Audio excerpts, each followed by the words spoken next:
So I just want to talk a little bit about some other questions that the retreatants from afar have asked, and also to ask the retreatants from afar, you know, sometimes I can't answer all of your questions, so please excuse me. You know, sometimes maybe I feel that the topic isn't of interest to everybody, or it's too detailed or something like that. Bye-bye. Okay, yeah, he's not happy answering his question.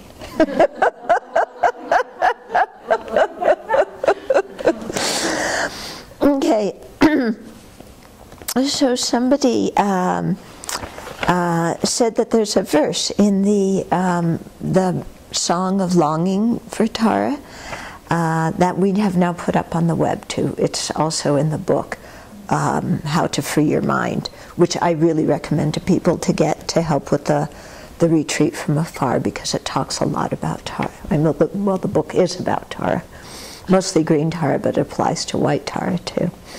So it's a very beautiful song of longing that was written.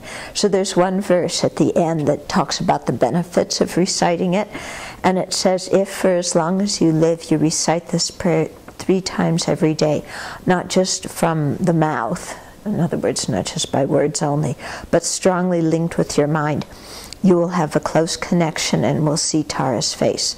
No hindrances will be experienced and all wishes will be fulfilled. You will have a close relationship with all Buddhas and Bodhisattvas, and they will hold you dear.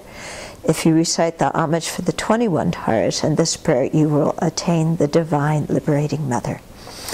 So somebody writes and says, I like this song very much, but I can't understand why we will attain the results.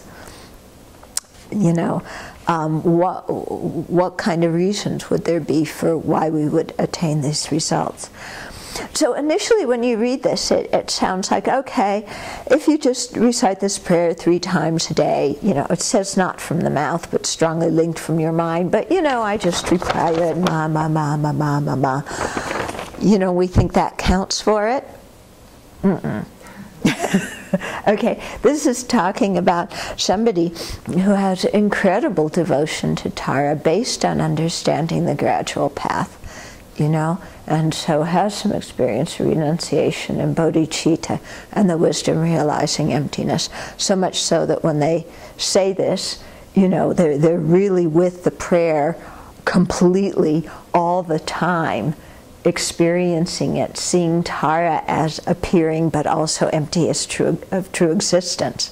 You know, somebody like this will get those kind of results because, you know, they've completed so many areas or other aspects of the path.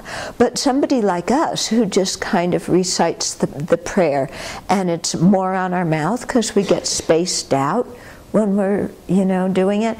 And, you know, who wants to do it 3 times a day? I already said it once. You know, it's boring. I don't want to do it 3 times a day. You know, you can see that with our attitude, we're not going to get that kind of result. Yeah. You know, and so also it doesn't mean that just, you know, for one day you're reciting it so intently like this and you get that result. You know, it's really talking about your overall Dharma disposition and level of accomplishment. So the same thing holds true, you know, when they say, well, sometimes you'll hear them, what His Holiness calls propaganda, for reciting mantras. Like if you recite this mantra once, you will never be reborn in the hell realm. You know, you hear that about certain mantras.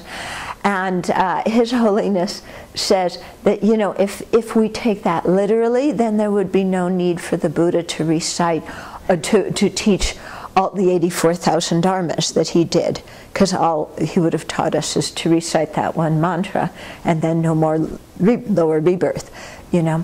So he says a lot of these things that talk about, you know, very extraordinary things happening just from doing something once or a few times. He said that that is taught to encourage people, but you shouldn't take it literally. And so similarly with reciting, you know, the homage to Amitabha, you know, in some scriptures it says if you recite this 10 times, you know, when you're dying, then you'll go straight to Amitabha's Pure Land. Well, you know, I don't think it's exactly like that, because if you've spent your whole life living in non-virtue, it's not going to be at the end of your life you say this and that's going to overpower all your non-virtue. And in any case, somebody who's lived their whole life very habituated with non-virtue is not going to think to recite Namo Amitofu when they're dying, you know? And so when you really read the commentaries written by the great Chinese masters about this practice, you know, they talk about the other things that you need to fulfill to really ensure that you're reborn in Amitabha's Pure Land. Okay, and they talk about how there's an external Pure Land, and then there's the internal Pure Land that you access through your realizations of shamatha and vipassana, of serenity and insight. So a lot of these things, you know, in general are said to encourage us, but we shouldn't necessarily take every single one literally. And even if we do look at it literally, see if we actually have the qualifications to do what it says on that. Yeah, like even reciting the praises to Tara every day. You know, it says if you do it 3 times every day, then you know, if you want a child, you'll have one. And this refers not only to biological children, but if you want to have somebody to carry on your Dharma transmission, you know, but all these things that come from it. But then you have to recite that with, you know, real earnestness and with real Dharma understanding and over a period of time, and work out a lot of other issues. It's not just, you know, kind of reciting something in a distracted way the way we tend to. Yeah? But having said that, that doesn't mean that we shouldn't recite things just because we're distracted. Okay? Because how are we ever going to develop concentration if we don't start doing the practice when we're distracted? You know, if we just say, well, I'm so distracted, there's no use doing it, that's wrong. Okay? Because how are you going to develop concentration if you don't start doing the practice? And of course when you start doing it, you're going to be distracted. That's normal. Okay? So we've got to start somewhere, and we've got to keep practicing. Yeah? But we should practice with a lot of love and a lot of enthusiasm, and, you know, let the results kind of unfold in a very natural way, instead of, you know, tapping our foot and crossing our arms and say, you know, I recited this 3 times, and, you know, Tara, what's the story? You haven't come through for me, you know. And then we should check our belief system. Are we conflating Tara with, you know, our idea of some omnipotent God? Or, you know, are we really having the correct idea of Tara? Because if we don't, you know, then hard for you know, those benefits to arrive. Okay? Good.